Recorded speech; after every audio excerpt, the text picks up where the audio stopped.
What's going on, YouTube? Welcome back to the channel. Got a really cool video for you guys today. We have the 1 to 200 collection on the table. Thought it'd be really cool to do this video because of the fact for a lot of the old subscribers, new subscribers, old viewers, new viewers, there's a lot of planes on here that you might be unaware of that I actually have collected over the years. So I thought it'd be nice to kind of, present this to you. It's not the biggest 1 to 200 scale collection. Just as you know, I primarily collect 1 to 400 scale models.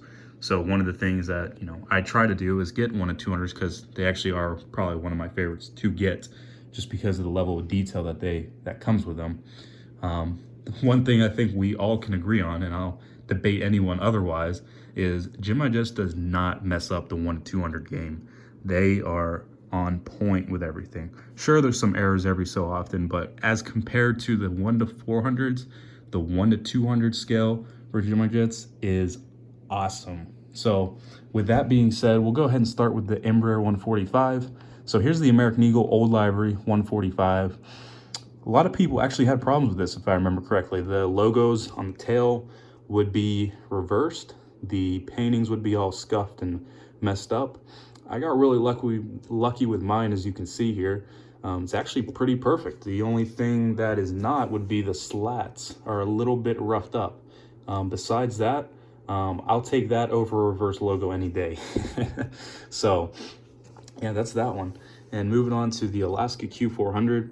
This is a really neat plane. Q400 is an awesome, kind of unique plane to have a model of, especially in this scale, because you get to see the propellers and kind of more of the detail of the plane come out just because of the nature of the size of the 1 to 200 scale. So this is a really cool plane. I want to get the new livery at some point because their new livery is awesome. So definitely looking at that at some point. And then moving on here, we got the Air Canada Embraer 190. This is the old livery.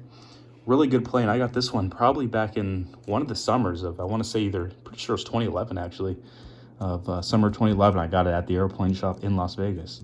So, this kind of just reached out to me. I really like the Embraer 190. JetBlue has them. Just a nice plane. Comfortable ride. This livery is really cool. And the tail kind of just pops out to me with the coloring. It just kind of gives me a winter Canadian vibe. So, really good plane. And then here's the Blueprint E190. Oh, this is one of my favorites. This is the best plane to get for 1 to 200. I don't really bother getting the 1 to 400 scale. I may pick it up at some point in terms of if I find a decent deal on it, but I've been kind of against doing that just because you don't get to see the details on it. So it's kind of, everything's kind of crammed into the little, 3-inch plane or however long the plane is. And it just doesn't look good to me. Just not worth the money in my opinion. This is where it's at though, the 1 to 200 scale. This is it right here. You get to see everything, every little detail on the plane is much visible here, which I really appreciate that. And I've seen this plane a lot of times in real life, and gotta say it's super cool to see that because it's literally just looks like this, but just big boy version in real life. It's awesome. And another one right here. Oh man, this is the E190 JetBlue barcode. It's a shame they didn't make more E190s because I would have hoarded them. I would have gotten as many as I could. But Gemini Jets is kind of missing out on that, on the JetBlue E190s game, I should say. But this one's really good. You'll notice when we get to the 320, I'll do a little comparison of the tails. Actually, let's compare them now. One frustrating thing with Gemini Jets is the 320 is beyond incorrect. The E190 is 100% perfect. I don't know how they messed it up with the 1 to 400 scale, but the 320, I don't know what happened to it. Just, again, one of those things, Gemini Jets, lack of effort, failure to recognize what the real livery is compared to the one in real life. So it's just, terrible effort again. But this right here is perfect. So, we got that at least. And then here's the AirTrend 717, one of my old-time favorite airlines. Really miss them. Shame they're gone. They were a great airline. But yeah, 717 was it one of their new molds. Hoping they do a Midwest at some point. Would love to get a Midwest 717. And if they do an AirTrend old livery, I would definitely get one of those as well because that would be awesome. And then MD-88, this was one of the original, I wouldn't say it was the first release. My memory's kind of faded for when these planes came out, but I do remember this was one of the earlier releases when they first got into the 1 to 200 scale. But really nice plane. The tail, you'll see in the 777 as well, they still don't have the tail down right, which is always confusing to me because it seems to be that they always miss something. You don't see that many errors on the 1 to 200 planes. I can probably think of 3 out of my whole collection, so that's not bad. But still, for what you're paying for, the coloring should be on point too. So I don't know what their deal is on that. Another really good one, this is the American A321. One of my favorites too. I'd probably say one of my favorites for a lot of these because 1 to 200 really hits home for me because I don't really get many of them, and I just really get the ones that I like. So that's kind of the reason a lot of them are my favorites, because I really buy the ones that I like a lot.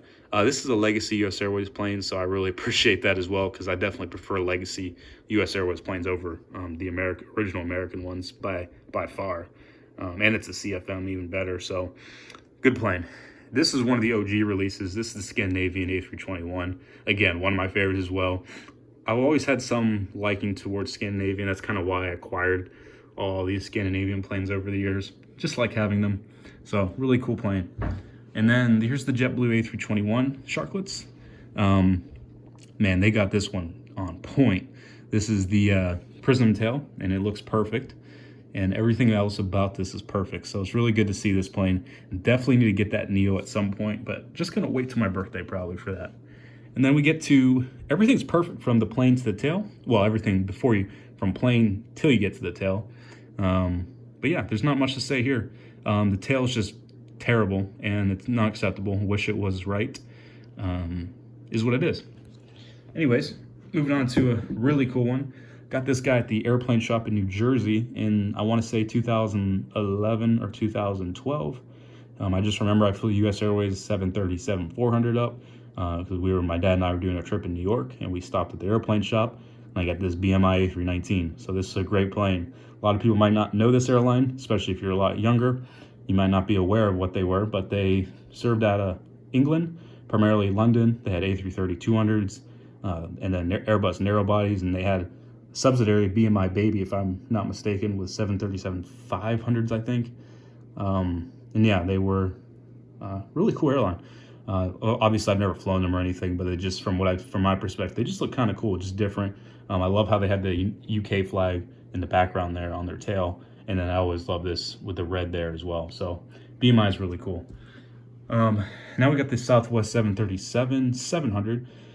This plane is really rare. I go on eBay every so often just to see what these are going for, and these sell like hotcakes on eBay, so for high prices. I actually just saw a Maryland 1 plane on eBay for $1,000, $999. So I don't know what possessed them to think that would actually sell, but they are absolutely in la la land, thinking that they would get a sell off that.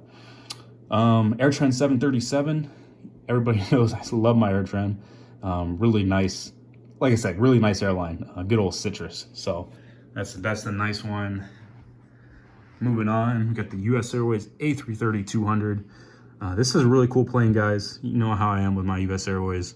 The funny thing is, with this is registration 279, which was their first ever A330-200. And I actually got a video recording a few days before my birthday, this plane landing on 18 Center over my head. And it may have been 18 right at that point. No, I think it was 18 Center. The new runway was already installed at that point, by far. A few days later, I got this as a birthday present, so it's kind of ironic since it was the same registration. And then we got the Delta 777.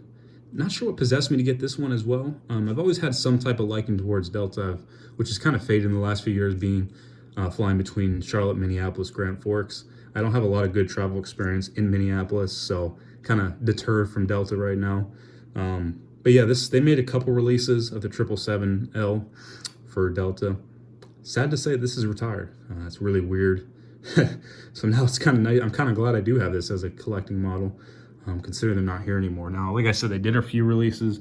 This one is the Spirited Delta. I believe they have the Atlanta one, and I can't remember if they did anymore. Like I said, I don't really totally follow up to date, with everything. But and then we'll move on to one of my last ones and favorites, which would be the big old Lufthansa A3 4600.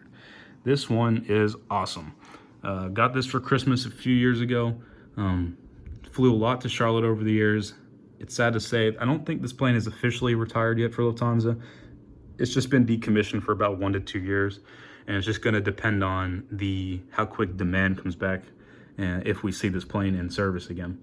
So again, hope to see it in service again. Charlotte was actually supposed to get this aircraft for this summer between March 20, or no, sorry, supposed to start May 4th, and it would go through the end of October, and it was the first class variant, and then they had the business class, and then the, just the premium, and then regular economy seating. I was really looking forward to having the 340 back because, look, we know the 350 is going to be here for a while, so let's get the 340 in before it gets retired. It's 4-engine plane, good plane to see. But obviously with the whole pandemic panning out, that obviously did not happen. So most unfortunate, but really cool plane. And I guess that wraps things up here. Hope you guys enjoyed this video. If you like this kind of content, please consider liking and subscribing to the channel, and I will see you guys in the next video.